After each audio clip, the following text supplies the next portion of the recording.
Aletheia.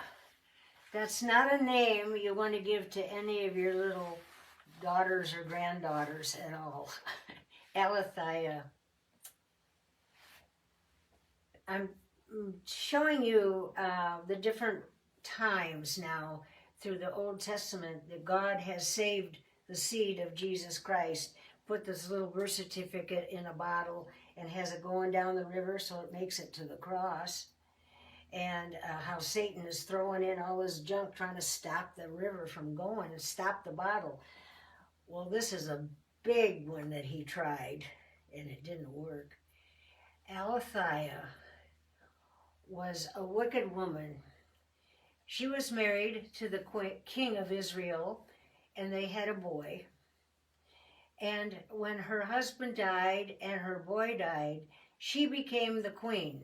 And you've heard of the wicked queen. Well, she sure was one. In fact, she was so wicked that she would go over, she had her own temple where she would take things out of God's temple and bring them over to her own temple, decorate her own temple with it, and leave this one desolate of what the gold and everything she took out of it. She was awful.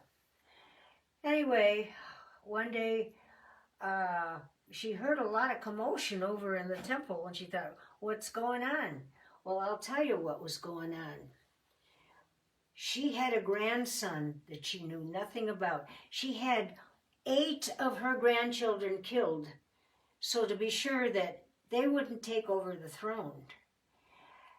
But there was one she didn't know about that hadn't been born yet.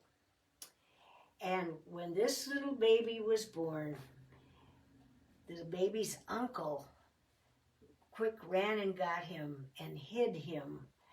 And his name was Joash. And little Joash could not go out of the house or play with other kids. He had to stay hidden for 7 years because he was the offspring of King David, which the Lord wanted to be on the throne, not these other guys. And so he was hidden for 7 years. But the uncle, who loved the Lord very much, one day he sent out papers to all the other people that wanted to serve the Lord. And he said, we're going to have a celebration at the temple. I've got a surprise for everybody. There's a king that is he's going to be the king.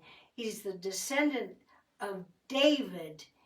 And so the people were thrilled. They thought, oh, praise God. And so they all came together in the temple courtyard to celebrate. And the wicked queen, it sounds like a Disney movie, but the wicked queen, Aletheia, she heard all this commotion coming from the temple over there, the old buzzard.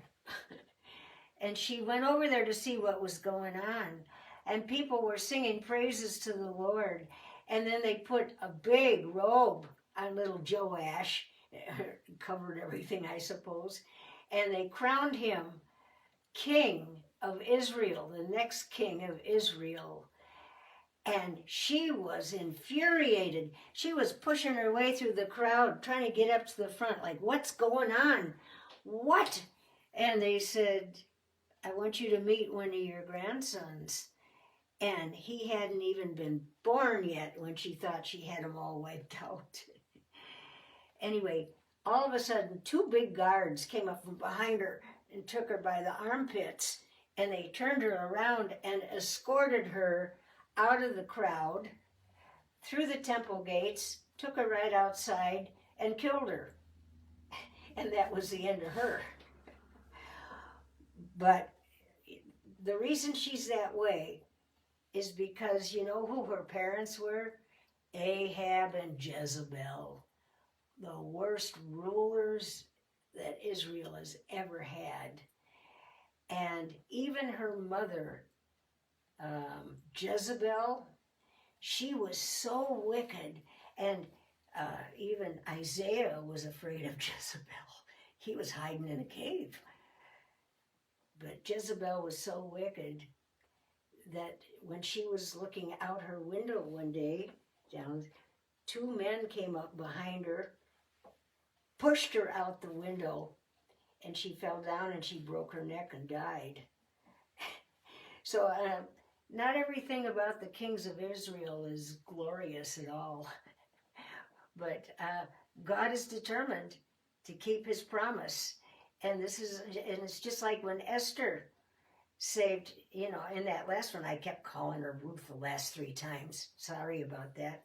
Esther, she's the one that was able to save the seed of Christ because she saved the Jewish nation.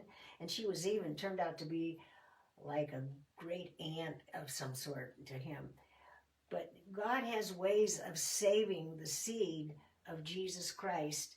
And I'm going back, I know I'm not in the New Testament anymore, but I'm going back Old Testament to show you all these stories where Satan and Christ are in a, what do you call that? Fist lock, arm lock, like that. And Jesus and the Lord wins every time he wins. But, and he's going to win forever. Okay, and we'll go on with some of these stories that I skipped before. Okay, love you guys. Bye-bye.